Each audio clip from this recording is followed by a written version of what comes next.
Good. I always need to arrange this because I'm a little crazy. There were a few giggles because you are self-aware enough to know that you are crazy also. If you don't know, start paying attention and you will find you're crazy.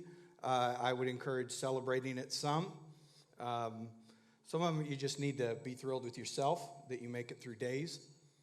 Have you ever looked for your keys? You just can't find them and you realize the car is running? Ever? Yesterday I got up 4 times to get a drink, and I emptied the dishwasher, cleaned up laundry. There was a tag. We had a new piece of furniture. There was a tag still on it. I cut that off, and it was only on the 4th try of getting up to get my water that I remembered to take my cup and actually get water. My point is that I'm different, and I'm assuming all of you are also, and I love that. I really do. Today we're talking about, the challenge to me was boldly share your story. So boldly do evangelism. And last week, Pastor Isaiah did this great message on evangelism. I love it when people are able to do that because you may not know, but when you're given, my first sermon here was Bible.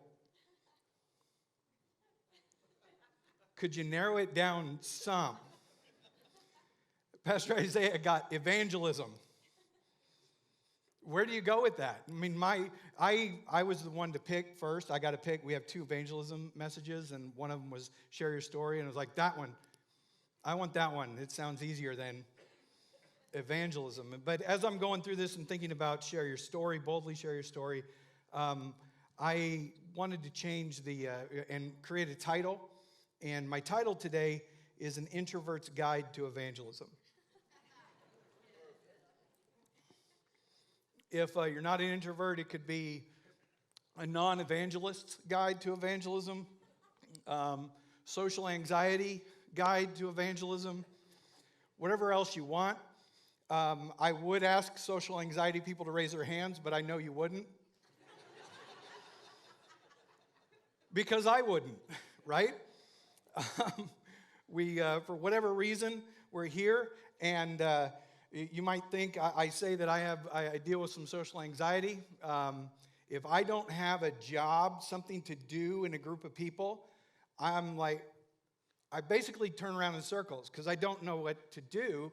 And my option then is I go off into, seriously, if you ever see me, I kind of find somewhere, I'll latch on to people. I'll be like, Raphael, here, right? Yep.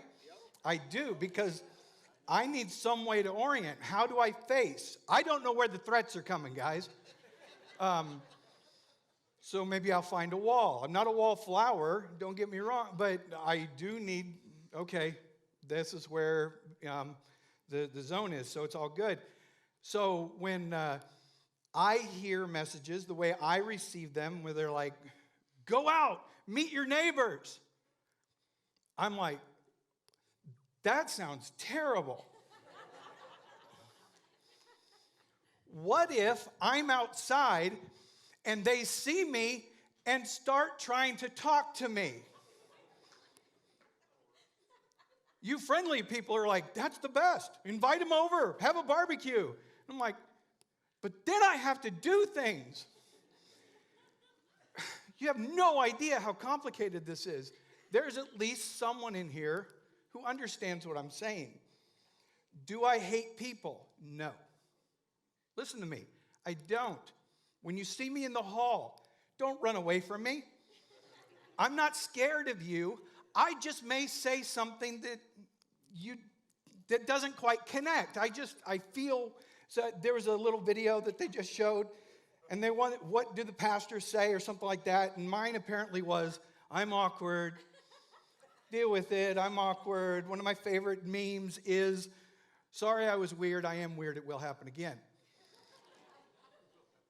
Understand that I'm coming, that it's somewhat funny, and I can make fun of it, but there is a whole chunk of truth in this, and it's how the world is coming in at me. And so evangelism while I really care, has to be done in a way that is less, "Hi, Jason, how are you? Have you met the Lord and Savior Jesus Christ?" And my brain has a hard time making it not a comical thing, which means it's too extreme. And no one who's reasonably talking about evangelism is saying what I just said to Pastor Jason. That doesn't mean it doesn't happen, but that's the extreme. And good thinking happens not at the extremes. You're aware of them so that they influence some of the thoughts, but they're in this, good kind of 80% of existence. And so this is where I'm trying to go.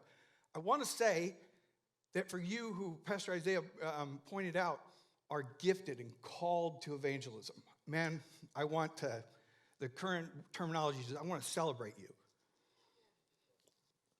I love that about you, right? But maybe for you, what I'm currently doing, what I'm doing right here would be terrifying. It might be uncomfortable. For many of you, this would be. To say, "Oh, I know the Bible enough to tell 500 people about it." Whereas I look forward to these things. I get to be the most me here. It's a weird irony, I think. So this is the point of view I'm trying to get to.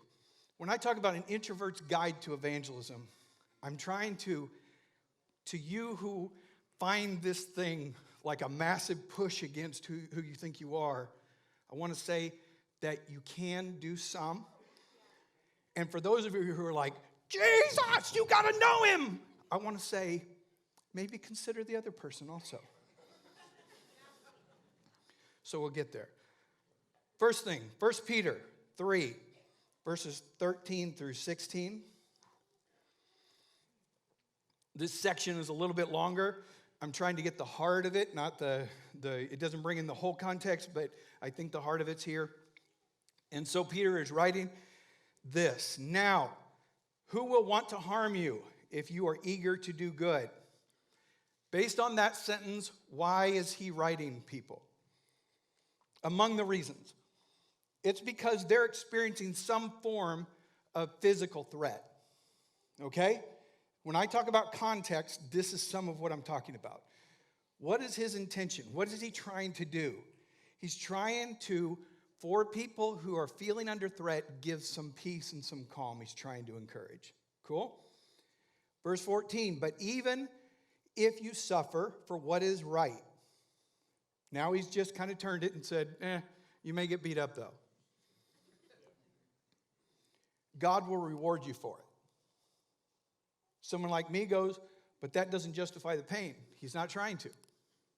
He just says, but God's on your side, it's okay. "So, don't worry or be afraid of their threats. Instead," this is a solution for him, and I agree, "you must worship Christ as your Lord and of your life. And if someone asks you about your hope as a believer, always be ready to explain it. But do this in a gentle and respectful way.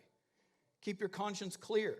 Then if people speak against you, they will be ashamed when they see what a good life you live because you belong to Christ." This is a substantial part of the gospel. If we were to take the different versions of the gospel, this is a really substantial part of it. What does he say here? Very simply, he says, do good and trust God. Right? He says, don't worry or be afraid. That's easier said than done, but that's the encouragement, okay? It's not a demand. It's just, if you've experienced worry and you've experienced not worry, which one would you pick? Go with the not worry. This is why I'm a teacher, guys. I bring out these deep truths. If you can choose worry or not worry, choose not worry. Got it? Aren't you glad you came today? You didn't know. And finally, at least in this section, he says, if someone asks you about your hope, tell them. Now, what I'm certain of, because it's church, everyone here has the first two on lock. You're doing good, you trust God, you're not worried, you're not afraid, you have zero, you don't need any of that at all. We'll never preach another message on any of those again, right? No, I'm joking, but Let's skip to the third anyway. The way this is translated in the New Living Translation is, be ready to explain it. If anyone asks you about your hope, be ready to explain it. If you're looking the NIV, it might be one you might be more familiar with. And it says, always be prepared to give an answer to anyone who asks you to give a reason for the hope you have. But do this with gentleness and respect. Because I'm up here and I need to do this, the Greek word is apologia, for give an explanation. It's apologia. It's where we get the word apology. And for people who are into this, it's the word apologetics comes out of this. And one of the ideas here is to give a defense. And I know you're really into this. You want to defend and just all the information, just where the Bible came from and everything else. This is what is now known as apologetics. I'm a fan-ish. I don't think that matters. I want to make it clear I'm not making fun of it. It's a lot. And when we leave this verse into that area, apologetics, defense of does God exist? How do we know miracles can happen? And just on and on and on and on. We get what I think, at least for this verse, a narrow version of what I see it saying. Okay? Now, I feel okay saying that because of my background. My degree, my undergrad degree is in philosophy. Specifically, it's in the philosophy of religion. I went for about 15 years of really looking at, really being into this stuff, and I was an arguer. Videgla, I defended. Guess how many people came to Christ? Zero. I'm going to talk about this in a little bit, but it became I wanted to win. And this is also some of the things I want to encourage us away from and move away from. But I do want to do fair to this passage because I think it's bigger than if it's left there. There's nothing wrong with apologetics. If its intent is right, if its understanding is at base good. But it's not all that Peter is saying here. In this context, church, what Peter is encouraging is when asked why you act the way you do, believe the way you believe, and have the hope you have, don't be afraid to tell them.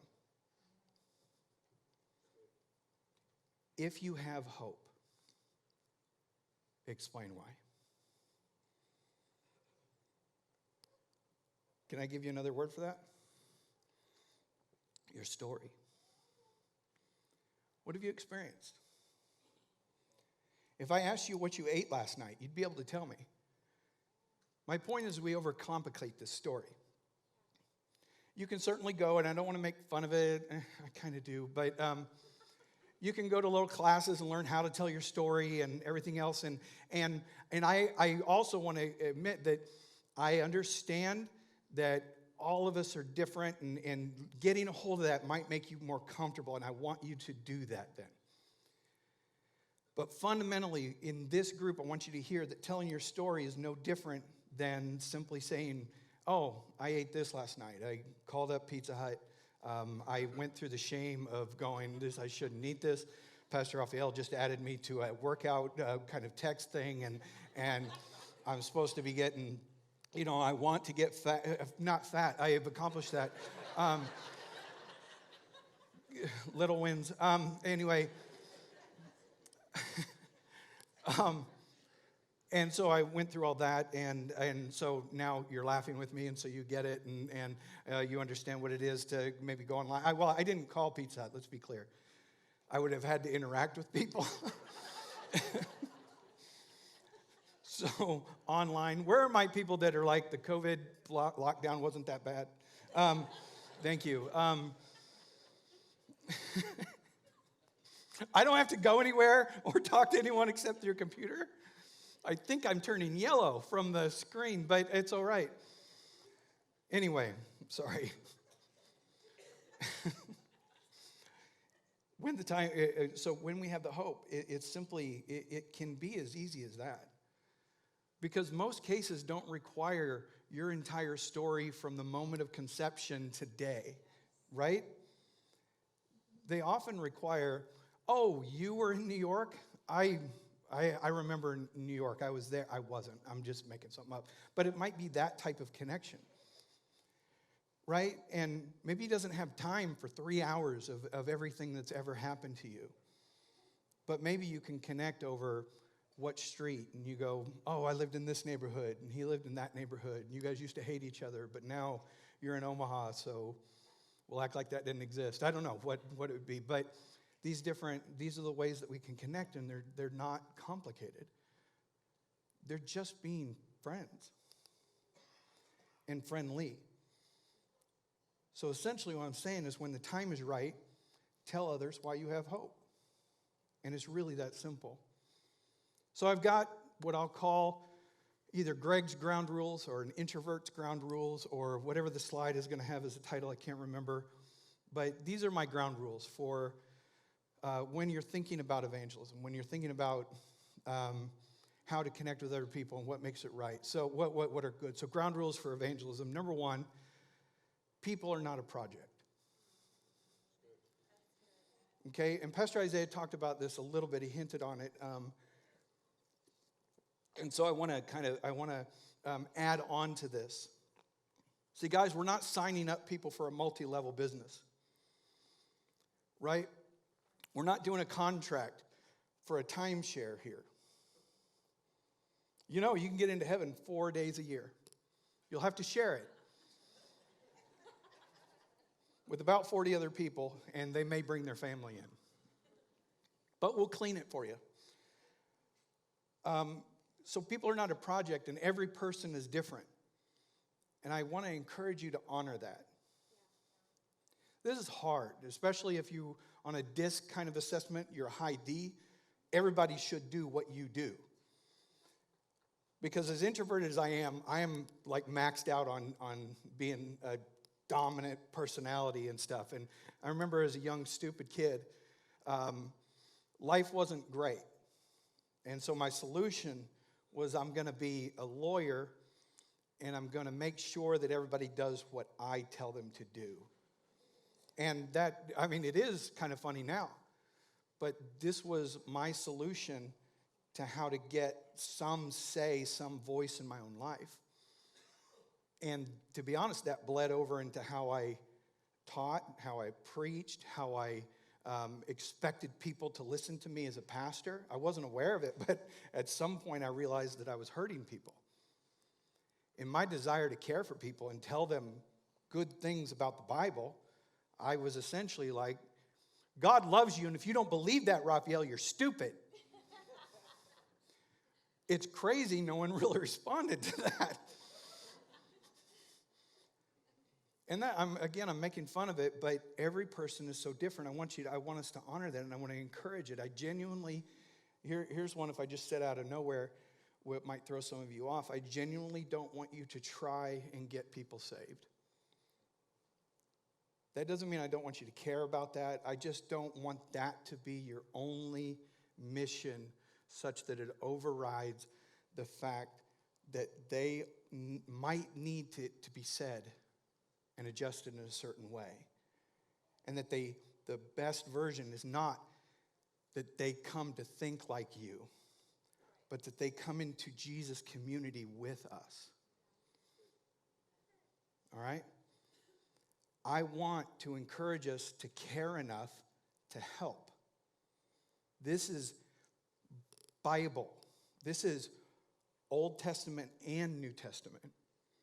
Some of us think that the New Testament it just wipes out the Old, and I'm saying the New Testament is based on the Old and makes the most sense from the Old.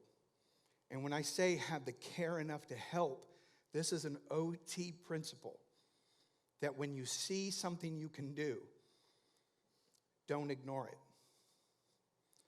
And when we're coming up with how can I care for somebody, if I genuinely believe that Jesus is the way, the truth, and the life, and that no one comes to the Father except through him, then rather than dominate you, I want to come and serve you.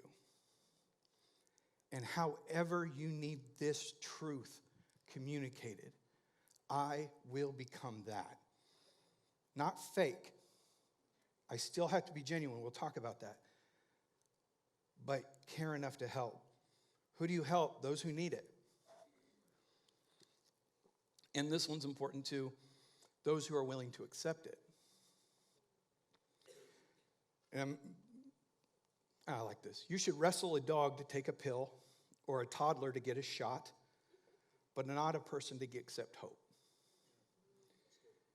Church, people have to participate in their own hope. So this, if you have something that can help, then freely give it. If it's aid, then give aid. And if it's hope, then give hope. Introvert ground rule number 2, the path to faith is relational, not argumentative. I talked about apologetics. I talked about a little bit about how I kind of dealt with that. If you're in a philosophy department, you're encouraged to argue. But what this is accomplishing is encouraging you to think, ideally. It's encouraging you to learn how to process information and which information is worth keeping and which information gets thrown out, which information is relevant and which information isn't. And you discover this by having interactions with people that we call arguments, and sometimes they get animated, but usually it's just a really strong conversation between two strong-willed people, and it's awesome. Because you get up and then go, oh, you want to go hang out? And it's not that you don't care about the issue. It's that you know you're just talking about, often it's minutia. It's stuff that doesn't really change a ton of things. Or even if it is, you're able to go, well, we either didn't figure this out, or one person went, oh, wait a minute, I'm wrong. That's crazy, isn't it? Married people, if you want to really confuse your spouse in the middle of your argument, heated discussion, displays of aggressive love, I don't know what you call arguments, but stop and go, oh, wait a minute, I was wrong. Have you ever done that? No?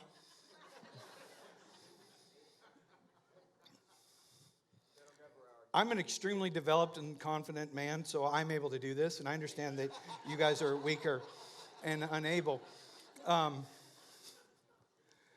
I have had a number of instances, matter of fact, this last week, where my wife has said something, I said something, or whatever, and it wasn't really an argument, it maybe, but in the middle of it, I go, oh, wait a minute. I'm actually wrong here. And so it was a tiny thing.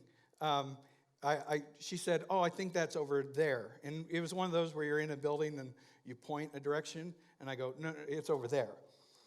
And she goes, I think it's over there. And I go, well, okay, I think it's over there. And so I leave where we're at. She's at her work, and I drive out. And as I'm driving out, I go, oh, she was right.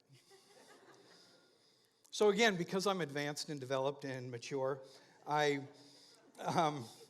honestly texted her and said, hey, I'm sorry. I was wrong. And this is how we can interact about things and not be mad. But faith, though, isn't even about that, although it can happen with that. But faith is actually relational. There's very few, if any, who have come to Christ because they were argued into it. And even if they were, they don't stay. They stay because of community. And most of them begin with, yeah, certainly you believe to a degree, but it's because the person you're dealing with is somebody you respect and work with, and you know they care. I mean, it's a complicated kind of thing, but it's just not argumentative. Let me push this a little further. Is lived faith. Lived faith is not formulaic or systematic. Bible people who are, you've studied, if you've been to seminary, maybe you hit systematic theology. For those of you who don't know what I just said, I'm so unbelievably happy for you because I'm not a fan. Guys, to dissect something means you first have to kill it. Yeah? And that doesn't mean that we can't learn from dissection. I think we should. But the living faith is dynamic and amazing and weird and cool and awful and scary and encouraging. It's just not formulaic. Some of you in evangelism classes have learned the ABCs. Ask, believe, confess, as long as you can force people through those. And I am making fun of that. And I'm okay with that. If you can get them through the Romans road, right? Look, I'm not against the Bible. I'm not against these things that are indicating that. I'm just saying that the path, the reason we confess is because it comes out of what we believe. I tell you that I had Pizza Hut last night, and here's the thing that I believe: it's not good pizza. It just isn't. The reason I've had good pizza, right? And that doesn't mean it's not edible. It doesn't mean that I haven't eaten 4 pieces. It just means it's not at the top of my pizza being good chart, right? So I feel like someone was going to clap there. I think that you should. I don't even know where I was going with that. I got lost. So I'm going to go back to my notes. So, guys, an argument often ends with a winner, a loser, and a damaged relationship. Grown people, though, can have different thoughts and still show respect. So my challenge and encouragement in these ground rules is be good more than right. Your best evangelism is told by how you live and act every single day. It's tough to testify that Jesus has calmed you down while you're in the middle of your yard cussing your kid out. Or whatever version that you need. Jesus gives me peace. I'm so worried right now. You can actually talk through that and say, I'm worried and I know Jesus gives me peace. Yeah? See, we're not arguing or trying to win. We're trying to offer hope, church. Last thing in the ground rules is the first two. First one is people are not a project. The path to faith is relational, not argumentative. And my final one is there is a directive, though. Matthew 28, as Pastor Jason said a little bit ago, 19 through 20. Therefore, go and make disciples of all the nations, baptizing them in the name of the Father, Son, and the Holy Spirit. Teach these new disciples to obey all the commands I have given you. I'm going to be really honest, because as you can tell, I rarely am. I'm not too much information all the time. I am, though. But I have avoided evangelism in my life because of my first 2 ground rules. I have. Because I've seen people evangelize as if it was a job, as if they were winning something, as if they got more crowns or jewels or whatever. They pull something out of Revelation and misuse it. That they have made this thing a project and a mission in the sense that you could easily switch, go kill people to go save people, and have the same response. And I've rejected that. But I went too far. And people are not, it's relational, not argumentative or whatever. I've been argumentative. I've hurt people because of how I wanted to win and that I thought I was smarter. And so I went, this isn't for me. And I've heard people say, go do this and go do this. And, I was a pastor in Utah, and we went door to door in Utah.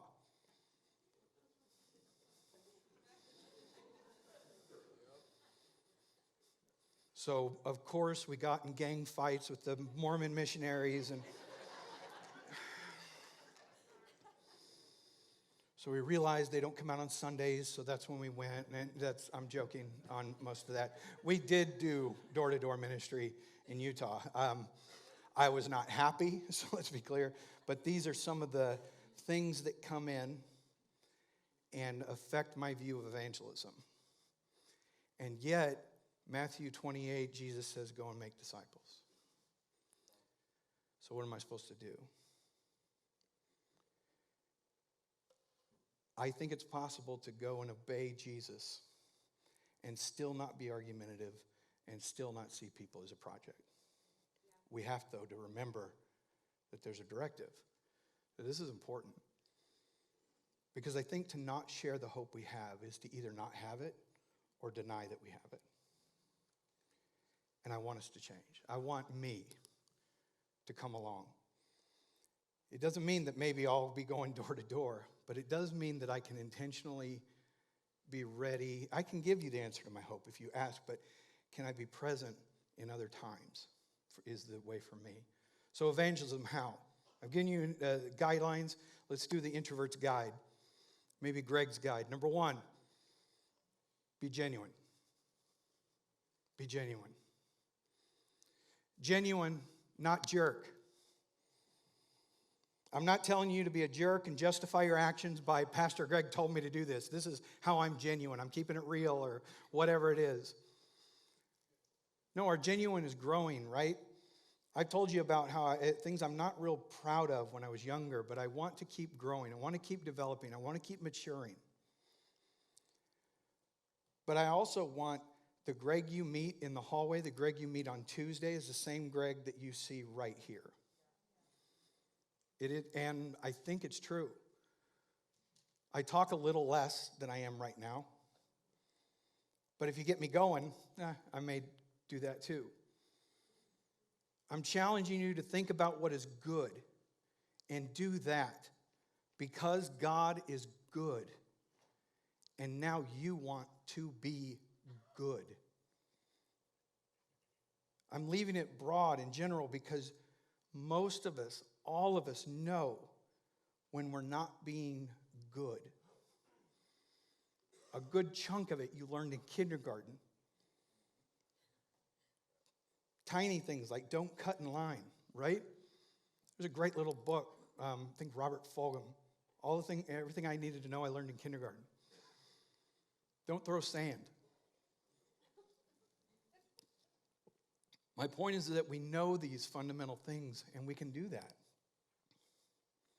So now as someone, I'm challenging us to think about this, and now as somebody who is genuinely trying to be a quality person, you can, without making excuses, have hope now. And admit to someone who is right alongside you, you know what? I do have hope in Jesus, and I'm trying to get better. I'm trying to heal. I think he's brought me freedom, and I've got to learn how to live in that. I think he cared about me enough to literally alter the way things function in the world.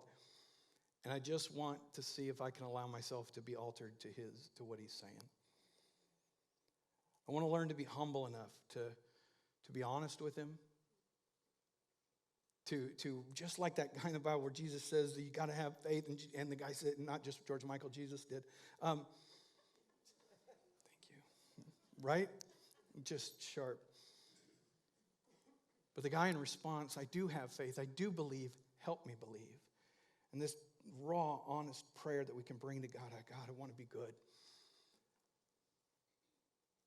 And now it's a genuine person who's meeting people and saying, I have hope. Not the way you should be, guys, but the way you can be. This is actually part of the hope you have.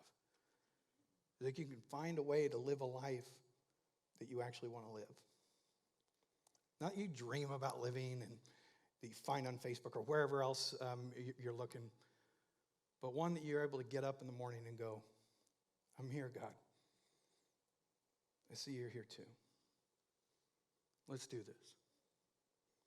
Number 2 in my guide, first, be genuine. Second, listen and pay attention. Why? Because you care. What are you listening to?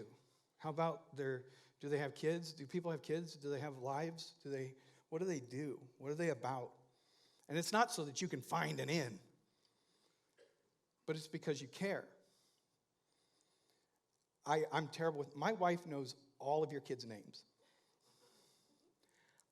I know you have kids. They're all girls. There. That's awesome. Right. I barely do. My wife pays attention in a different way than I do. There are things that I'm able to engage on that she doesn't, and things that she engages on that I don't. And so there's different wiring to each of us. And so you're gonna click onto things that maybe others don't. I hear someone was in the military, and I immediately go, "What were you in? What did you do?" You know, and they go, "I was a Marine." I go, "I'm sorry, I spoke to you." Marines, I'm sorry-ish. Probably didn't follow me anyway. Someone, thank you. No, Marines are great. They're awesome. I'm not even going to add anything to that. But you kind of latch onto things, and that's cool because those are things that you're connecting about. But I want to encourage that. Be genuine with it. But it's in paying attention that you start developing a relationship. And someone in here is going to go, "But I've been told to never be around people who don't act right," and things like that. That's going to be really hard to be an evangelist.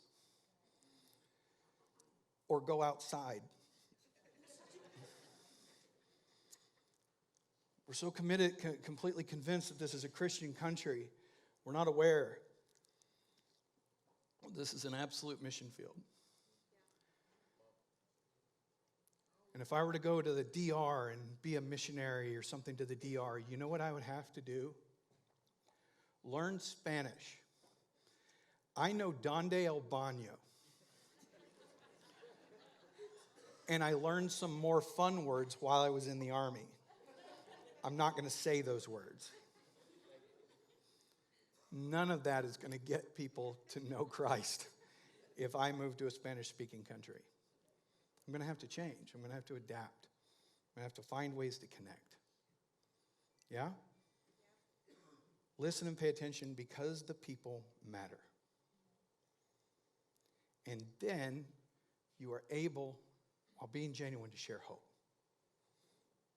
Finally, in this is share your story. I feel like I've been leading into this, and I get that. But what I'm encouraging as a whole is to share you.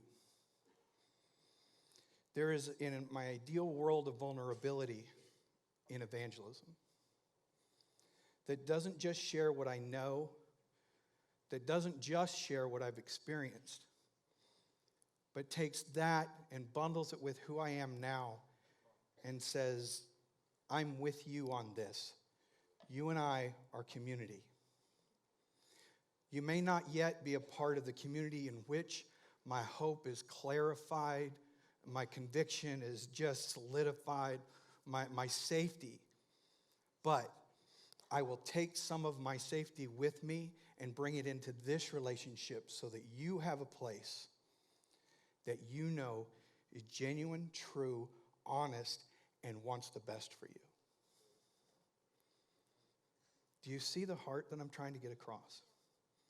What I'm hoping is that you're experiencing something called emotion. It may not break you into tears, but I hope it changes some of the points of view on evangelism that can be. As we share our story, what I'm encouraging is, what has God done in your life?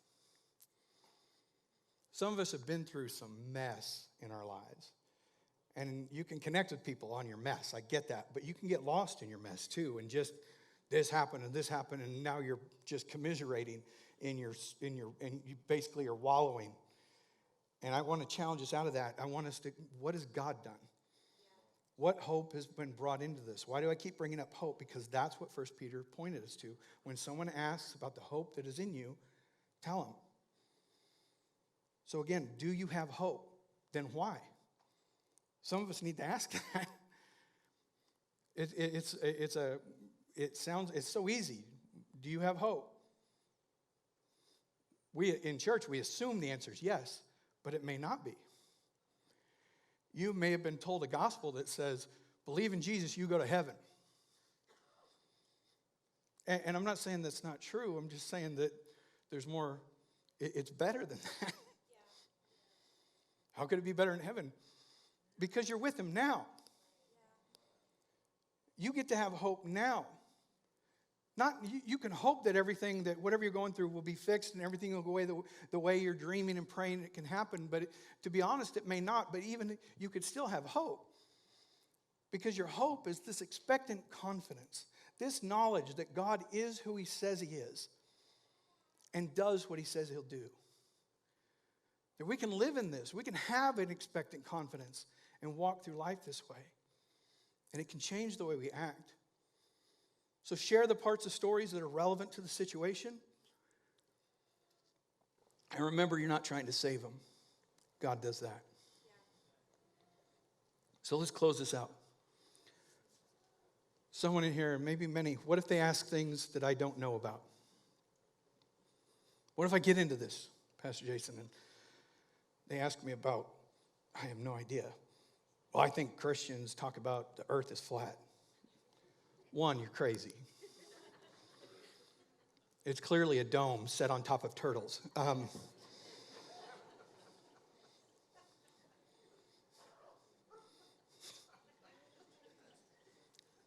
But if you have somebody who's asking, who has opinions about what Christians are, you're going to have some questions probably. And you may not know the answers. I so love that. I so love not having the answers. Let's be clear. If I'm in the middle of something that needs done, I'm less of a fan of that. But in general, I love to learn.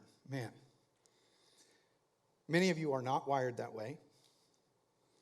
Pastor Isaiah has had some people asking him questions about, and he talked about this last week, about maybe science stuff, evolution, and where the Bible came from. Is it reliable and things like that? And so you know what his response is?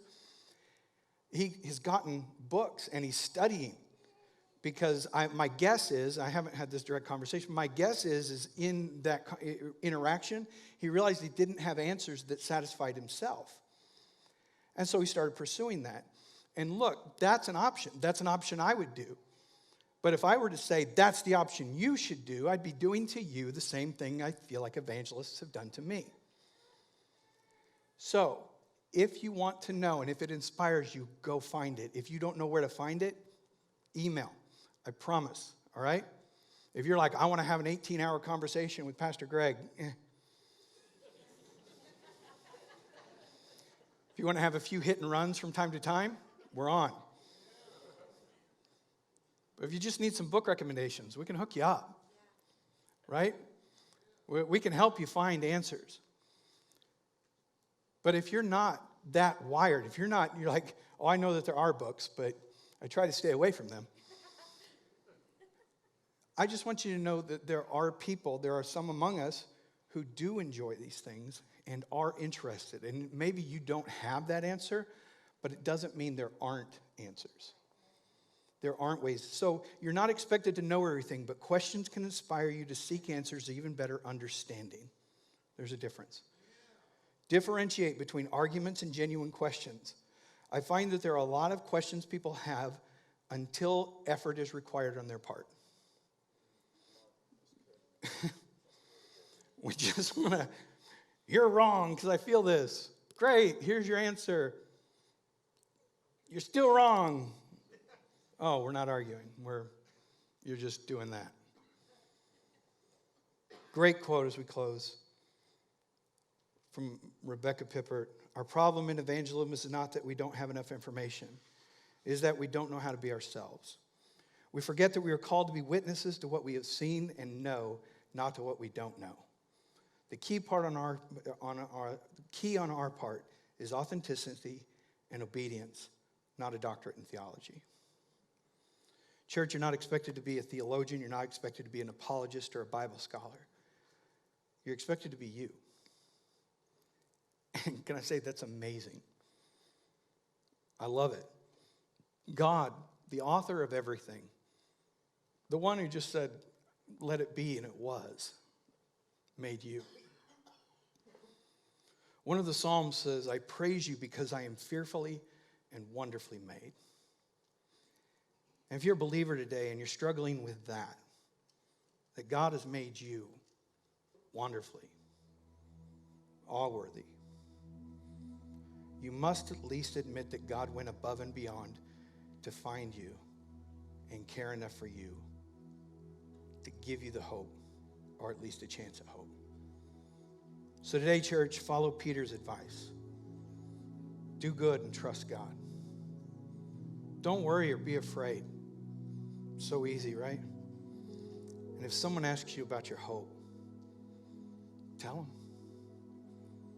why it matters. Why you get up early on a day that you should be able to sleep in longer and listen to some guy ramble on for a while. That hopefully it's because of community and we get to grow. If someone asks you about your hope, then tell them. Let's stand today and let's pray.